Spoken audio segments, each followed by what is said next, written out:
Halo semuanya, semoga Bapak Ibu selalu sehat dan selalu bahagia. Pada kesempatan ini saya akan mencoba berbagi informasi terkait dengan mekanisme dan alur kerja Sistem Akreditasi 2020. Sistem akreditasi 2020 di sini maksudnya adalah sistem akreditasi paradigma baru yang sudah ditetapkan sejak tahun 2020, kemudian diterapkan mulai tahun 2021.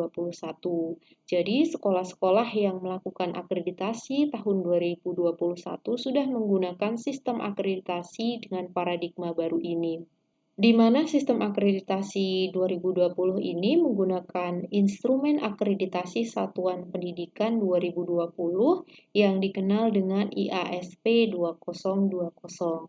Nah, seperti apa mekanisme dan alur kerja sistem akreditasi 2020 kita akan coba pahami bersama di video ini. Nah, yang pertama kali perlu kita ketahui bersama bahwa di sistem akreditasi 2020 ada 3 bagian yang sangat penting. Yang pertama ada database sekolah atau madrasah terakreditasi. Yang kedua ada dashboard monitoring. Dan yang ketiga, bagaimana proses akreditasi itu sendiri dilaksanakan. Kita akan bahas satu-satu bagaimana terkait dengan database sekolah, dashboard monitoring, dan proses akreditasi. Namun nanti di bagian proses akreditasi, di video kali ini hanya akan membahas pra-proses akreditasi. Baik, kita bahas satu-satu. Yang pertama terkait dengan database sekolah atau madrasah. Setiap sekolah atau madrasah yang sudah masuk database, setiap tahunnya harus mengupdate data dan informasi kinerja sekolah dan madrasah, seperti kinerja guru yang dibuktikan dengan adanya peningkatan kompetensi guru misalnya, adanya proyek penelitian guru misalnya, adanya karya ilmiah guru misalnya, dan lain sebagainya. Kemudian prestasi sekolah. Prestasi sekolah ini juga berhubungan dengan prestasi guru dan prestasi siswa.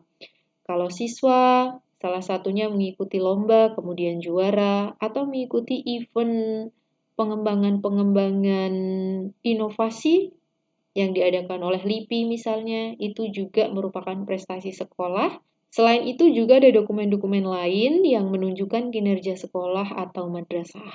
Kemudian yang kedua terkait dashboard monitoring. Dashboard monitoring ini nantinya akan mengevaluasi data dan informasi yang telah diupdate oleh sekolah atau madrasah. Tadi kan setiap tahunnya tuh sekolah atau madrasah wajib untuk mengupdate kinerjanya. Nah, disinilah dashboard monitoring itu bekerja. Dashboard ini akan mengevaluasi. Inilah yang tidak ada pada sistem akreditasi sebelumnya. Kenapa dashboard monitoring ini kemudian muncul di sistem akreditasi 2020 ini? Mengingat banyaknya sekolah yang ada di Indonesia, mengingat beban kerjanya seorang asesor dan juga Badan Akreditasi Nasional, jika masih manual seperti dulu, itu akan sangat merepotkan. Oleh karenanya, BAN SM ini sangat adaptif dengan menciptakan atau mengembangkan yang namanya dashboard monitoring ini. Sehingga sistem akreditasi lebih mudah dan lebih efektif. Kemudian hasil dari dashboard monitoring ini apa saja sih? Kita bahas satu-satu. Yang pertama adalah penetapan perpanjangan peringkat akreditasi jika dinyatakan mutu sekolah atau madrasah konstan. Nah, karena di awal sekolah atau madrasah itu selalu mengupdate kinerjanya setiap tahun, kemudian dievaluasi.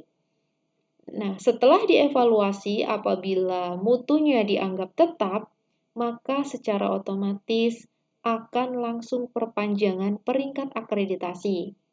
Contohnya, sekolah Bapak Ibu pada saat akreditasi sebelumnya mendapat nilai akreditasi A. Kemudian sekolah Bapak Ibu setiap tahunnya selalu mengupdate informasi kinerja baik dari siswa ataupun guru dan juga pihak manajemen sekolah yang membuktikan bahwa kinerja sekolah Bapak Ibu itu masih tetap baik.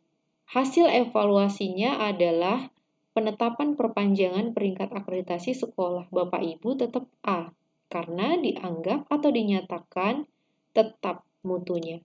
Yang kedua adalah penetapan perpanjangan peringkat akreditasi jika dinyatakan sekolah atau madrasah tersebut secara sistem mutunya naik tetapi tidak mengusulkan akreditasi. Nah, ini contohnya sekolah Bapak Ibu mendapat akreditasi B. Kemudian setiap tahun, sekolah Bapak Ibu selalu mengupdate informasi dan kinerjanya membaik setiap tahunnya. Namun, sekolah Bapak Ibu tidak mengajukan reakreditasi, maka secara otomatis juga akan diperpanjang sesuai dengan hasil akreditasi sebelumnya, berarti tetap B. Sekolah Bapak Ibu diperbolehkan mengajukan akreditasi jika dinyatakan hasil dashboard monitoringnya itu meningkat. Kapan boleh mengajukan akreditasinya? Paling cepat 2 tahun setelah akreditasi terakhir. Seperti itu. Kemudian yang ketiga, penetapan menjadi sasaran akreditasi apabila secara sistem mutu sekolah atau madrasah menurun. Nah, jika setelah dievaluasi oleh dashboard monitoring ini mutunya menurun, maka akan menjadi sasaran akreditasi. Berarti nanti sekolah Bapak Ibu akan diakreditasi ulang untuk dicek kebenarannya atau kevalitannya di lapangan, apakah benar-benar mutunya menurun atau hanya berdasarkan dashboard monitoring saja menurunnya. Nah, ini perlu divalidasi kebenarannya. Selain berdasarkan dashboard monitoring, penetapan sasaran akreditasi juga berdasarkan laporan masyarakat yang tentunya terverifikasi terkait satuan pendidikan yang kinerjanya menurun dan berdasarkan data sekolah baru atau yang belum terakreditasi. Nah, sekolah-sekolah yang baru berdiri atau sekolah yang belum terakreditasi itu akan menjadi sasaran akreditasi oleh Badan Akreditasi Nasional Sekolah atau Madrasah. Kemudian setelah penetapan satuan mana saja yang akan diakreditasi, baru lanjut ke proses akreditasinya. Bagaimana proses akreditasinya? Itu cukup panjang, oleh karena itu di video kali ini akan dijelaskan proses akreditasinya terlebih dahulu.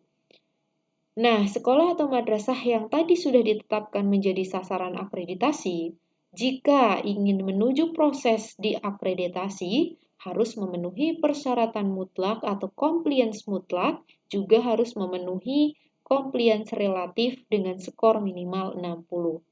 Ini sudah saya singgung juga di video sebelumnya, namun kita akan tetap bahas sekilas di sini.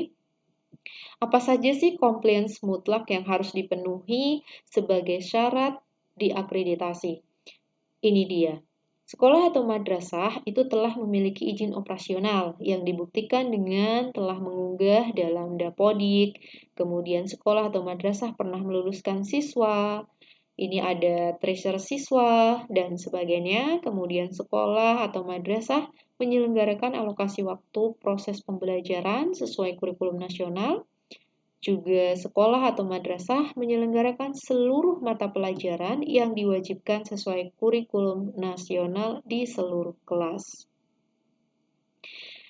Jadi sebelum proses akreditasi itu ada pra-proses akreditasinya, dan ini jika diakses oleh asesor dan tidak memenuhi kriteria layak untuk diakreditasi, sekolah kita itu harus memperbaikinya sampai asesor itu menyatakan atau pihak Ban SM provinsi itu menyatakan bahwa sekolah kita layak untuk diakreditasi. Demikian video kali ini, semoga bermanfaat. Terima kasih, sampai bertemu kembali di video selanjutnya.